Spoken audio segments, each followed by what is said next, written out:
Mixture, azeotropic mixture.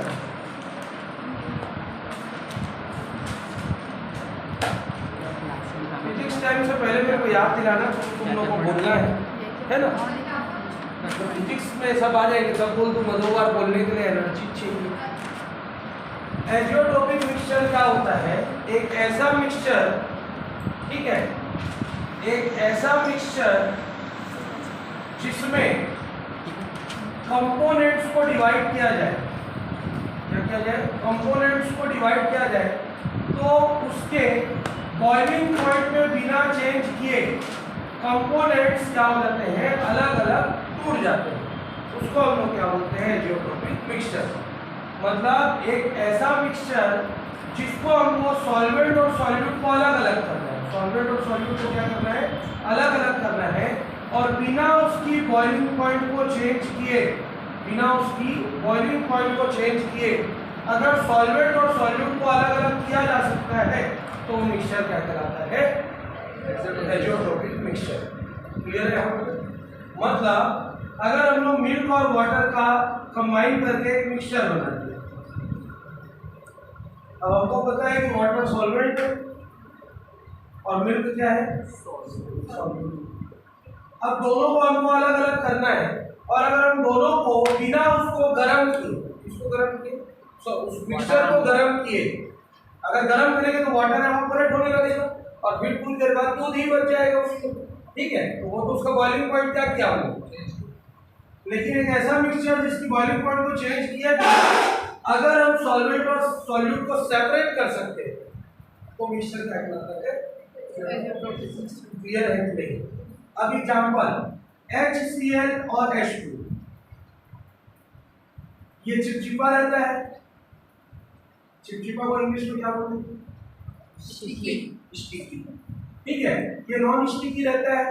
तो जब हम लोग उसको नॉर्मल टेम्परेचर में छोड़ देंगे और क्या करेंगे, किसी भी ऑब्जेक्ट को डुबा के उसको गोल गोल गोल गोल घुमाएंगे उसको, तो पूरा जो स्टिकी पार्ट रहेगा वो स्टिक में क्या होने लगेगा? ग्लास स्टिक में चिपकने लग जाएगा, और चिपक चिपक के HCl पूरा क्या होता जाएगा?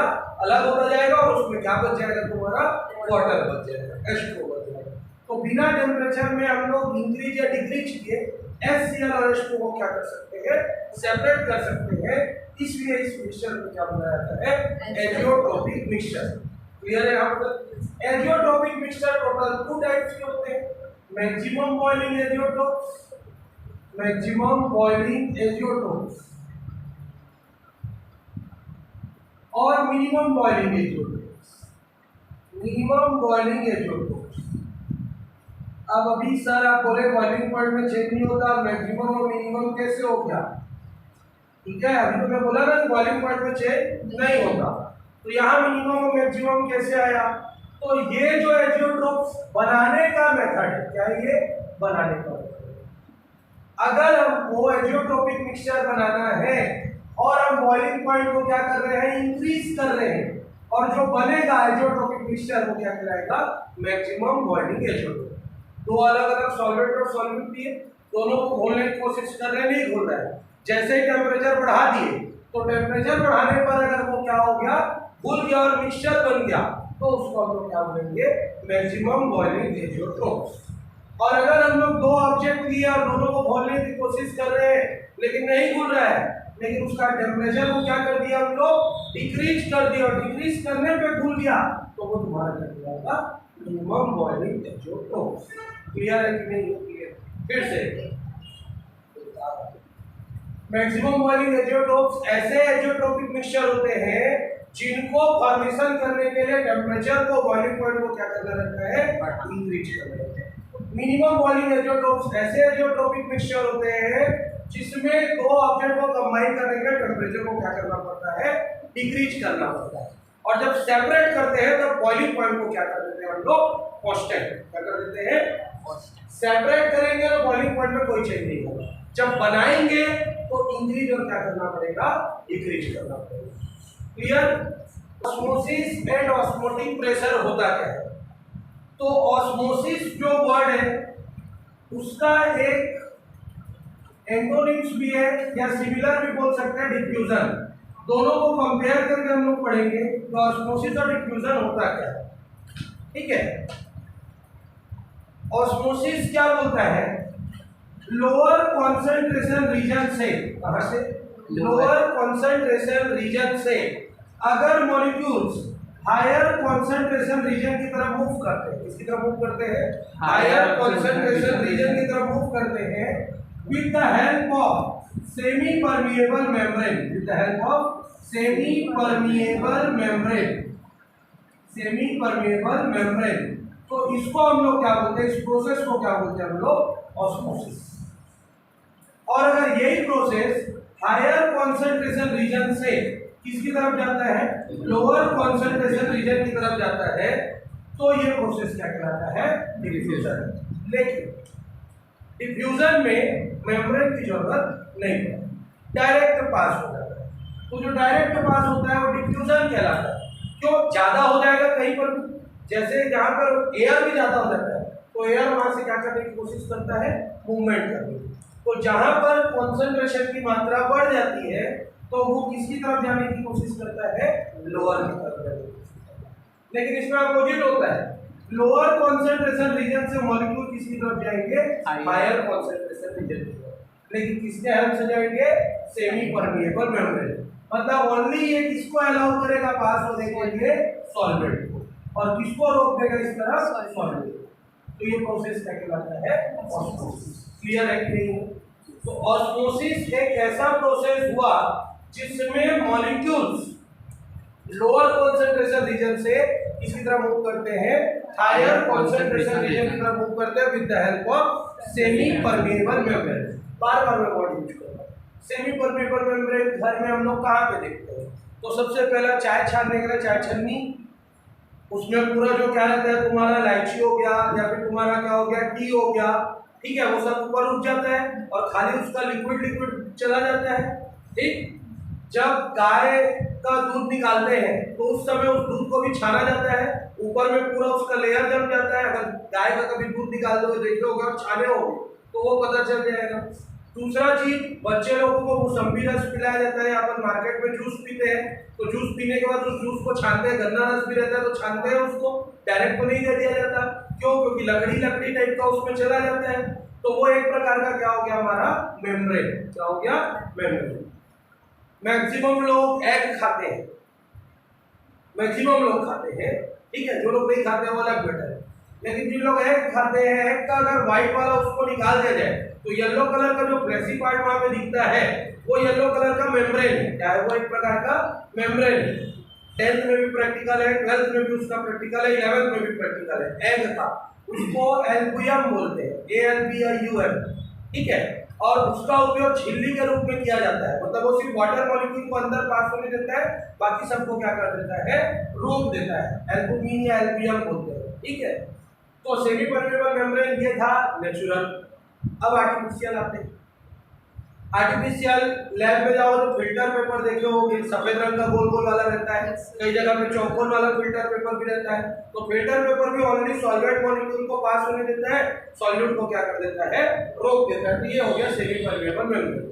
तो अगर तुमसे कोई भी पूछता है what do mean by semi permeable membrane, तो द आंसर विल बी एक ऐसा डिवाइस, एक ऐसा ऑब्जेक्ट जो सिर्फ किसको अलाउ करता है, सॉल्वेंट मॉलिक्यूल्स को पास करने के लिए अलाउ करता है और सॉल्यूट को पूरी तरीके से रोक देता है। उसको हम लोग क्या बोलते हैं, सेमी परमेबल मेम्ब्रेन।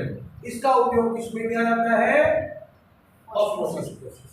और कैसे किया जाता है, जब मॉलिक्यूल लोअर कॉन्सेंट्रेशन रीजन से किस तरफ मूव करते हैं, हायर कॉन्सेंट्रेशन रीजन की तरफ मूव करते हैं। तो किसके हेल्प से मूव करवाते हैं, सेमी परमेबल मेम्ब्रेन। ये प्रोसेस क्या कहलाता है, osmosis. Clear?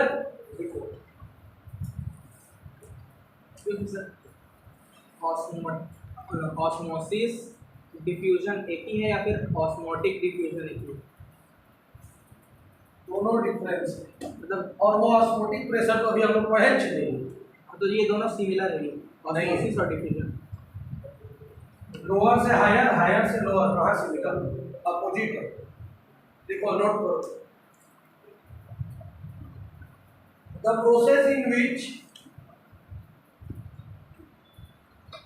process in which solvent molecules moves from solvent molecules move from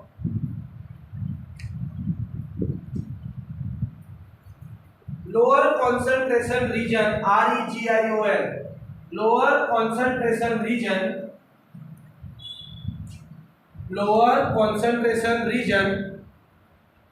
to higher concentration region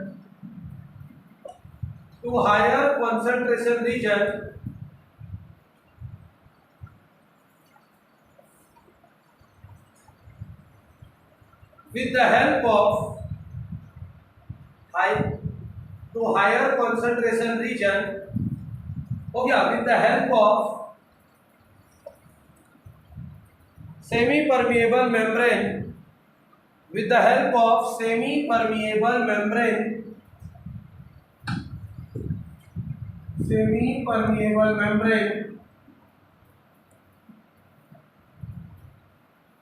is called osmosis.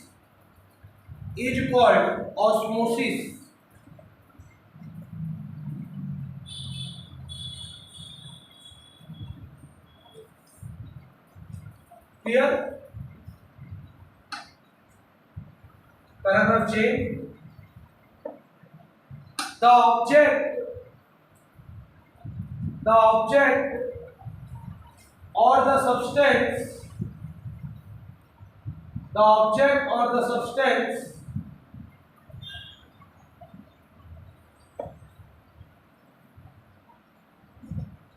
which is used to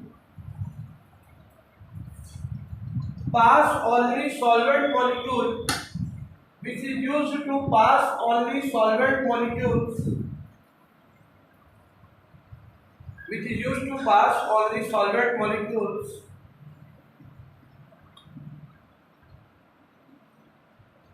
is called semi permeable membrane. Semi permeable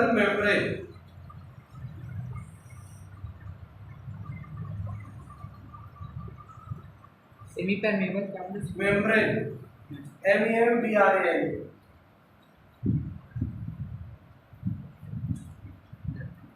Examples of semi permeable membrane: filter paper,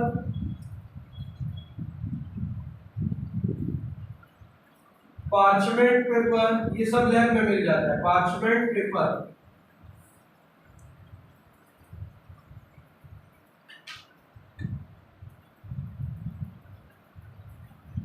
upper layer of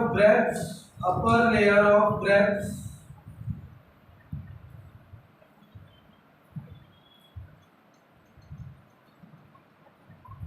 K4FeCN6,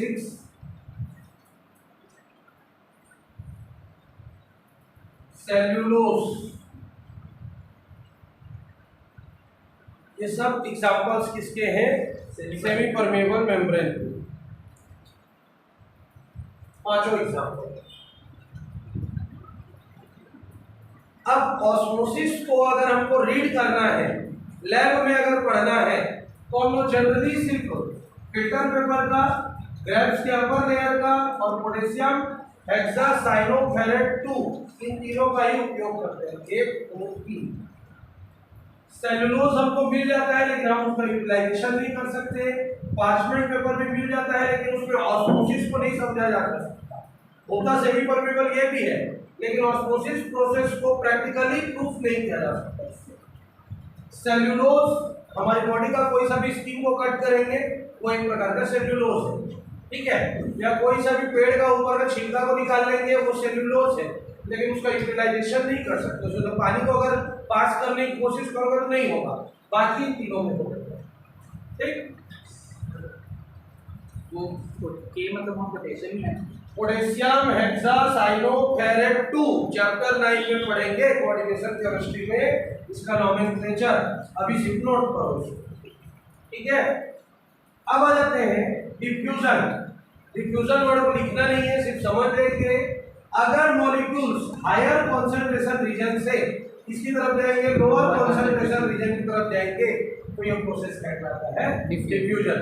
ये osmosis का opposite process है। ये osmosis का कौन सा process है? Opposite process. Opposite क्यों? Lower से किसकी तरफ गया? हायर से किसकी तरफ गया? इसमें किसका यूज हुआ? Semi permeable. इसमें सेमी परमेबल का यूज नहीं होता है। खत्म। अब आ जाते हैं ऑस्मोटिक प्रेशर का। ऑस्मोटिक प्रेशर क्या होता है? ऑस्मोसिस के प्रोसेस को रोकने के लिए, ऑस्मोसिस के प्रोसेस को रोकने के लिए जितना प्रेशर एक्सर्ट किया जाता है वो प्रेशर क्या कहलाता है? ऑस्मोटिक प्रेशर कहलाता है। मतलब to stop the process of osmosis, लिखना नहीं, to stop the process of osmosis a pressure is exerted, a pressure is exerted, such pressure is called osmotic pressure। मतलब ऑस्मोसिस का प्रोसेस हो रहा है, उसको रोकना है, रोकने के लिए जितना प्रेशर लगाएंगे वो प्रेशर क्या कहलाएगा? ऑस्मोटिक प्रेशर कहलाएगा। Osmotic pressure. डेफिनेशन क्लियर है कि नहीं? मेरे को ये हो गया। डेफिनेशन क्या बोल रहा है? ऑस्मोसिस का प्रोसेस हो रहा है और ऑस्मोसिस के प्रोसेस को रोकने के लिए जितना प्रेशर लगाया जाता है वो प्रेशर क्या कहलाता है? ऑस्मोटिक प्रेशर कहलाता है। The pressure exert EXERT, the pressure exert to stop the process of osmosis, the pressure exert to stop the process of osmosis is called osmotic pressure। The pressure exert to stop the process of osmosis is called osmotic pressure।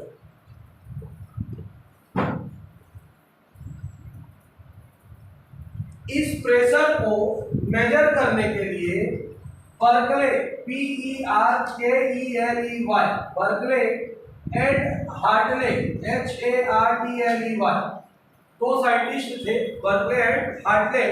उन्होंने एक experiment किया क्या को major करने के लिए?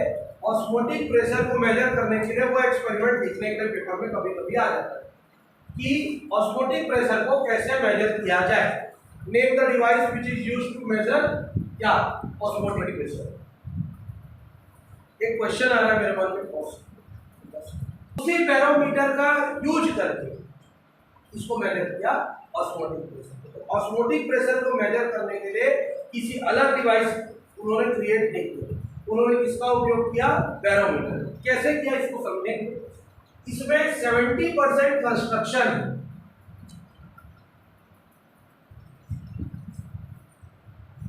और 30% working. मतलब पेपर में भी आएगा अगर बर्कले हार्टले मेथड लिखने के लिए तो हमको 70% क्या लिखना पड़ेगा? कंस्ट्रक्शन। कैसे कंस्ट्रक्शन लिखे? उन्होंने सबसे पहले एक स्टील का टैंक लिया। किसका टैंक लिया? स्टील का टैंक लिया। स्टील का टैंक लेने के बाद ये स्टील का टैंक।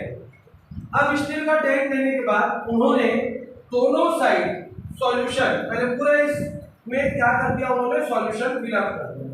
सॉल्यूशन फिलअप करने के बाद दोनों साइड में सॉल्यूशन नहीं, पूरे में सॉल्यूशन भर दिया। सॉल्यूशन भरने के बाद उन्होंने दोनों तरफ सेमी परमिएबल मेम्ब्रेन लगा दिया। क्या लगा दिया? दोनों तरफ सेमी परमिएबल मेम्ब्रेन लगा दिया। ये मेम्ब्रेन लगा दिया और इस साइड भी मेम्ब्रेन लगा दिया। ये इस तरीके से, मतलब ऊपर और नीचे अब क्या हो गया? पूरा सॉल्यूशन बना था, सॉल्यूशन को ऐसे सेपरेट कर दिया तो बीच का जगह पूरा खाली हो गया। ऊपर में क्या है हमारे पास? सॉल्यूशन, नीचे में हमारे पास क्या हो गया? सॉल्यूशन। क्लियर? और दोनों सॉल्यूशन को किससे सेपरेट कर दिया? सेमी परमेबल मेम्ब्रेन से। सेमी परमेबल मेम्ब्रेन से सेपरेट करने के बाद एक साइड उन्होंने कैपिलरी ट्यूब का यूज किया। नाम सुनो, 11th में पढ़े कैपिलरी ट्यूब, जिसमें इस तरीके से ऐसे पॉइंट लगा हुआ रहता है जो किसी भी चीज के लेवल को बताता है। क्या बताता है? किसी भी चीज के लेवल। और दूसरे साइड उन्होंने क्या कर दिया? एक पाइप लिया और पाइप से फनल को जोड़ दिया, उसको जोड़ दिया फनल। क्लियर है? फनल को जोड़ने के बाद इसमें वाटर डाल दिया और वाटर डाला तो बीच में पूरा क्या फ्लो होने लग गया, वाटर, और एक लिमिट तक उसको फिक्स कर दिया वाटर के लेवल को। वाटर के लेवल को क्या कर दिया, एक लिमिट तक फिक्स कर दिया। ठीक, ऊपर में